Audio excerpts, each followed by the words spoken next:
video tharanen kan lo let le ta tun kan video a chuan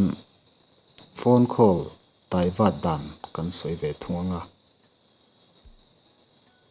hi apoimo viawa chan chu signal lo na te le kan switch off kan chang te le kan lo poi view chang te khanin kan unau te phone number amo kan nu le pa te phone number amo khanin min ron phone kha e alo lu zung the nan khanin phone call daivert hi apoimo ve view ne hemia tan hianin application pakhat kan mamo le ta chu Play Store atangin kan download ang search bar a hian call daivert te kha kan han search anga okay chung kalau install to wangin ti hian alo langa ka open ngarang ta hianin lai achung lam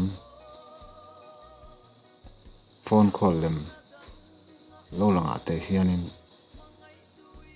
enable ti hianin kan zu click anga chuan ta hianin kan enter mobile number te lo ta hianin kan daivert du na khanin number kha kan chulu don ta ne kan phone call lo dong ve thei tur akan du te number kha ta han kan chulu tang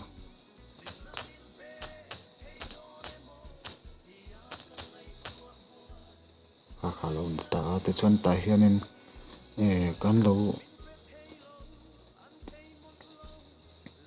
switch off lai kan daivert do ne chuan ta hian kan click anga ti hianin kan do ber ka kan select thei ta ne het mi tla mi he chuan kan select fel to chuan he te laia eng biala te hianin element ko phe na hian kan zu click anga ti kan okay a kan kalang chuan so eta kan hal ta tiang khanin an noya hianin sim one le to lo lang ta pahni ka man wangan ya hi sim one ya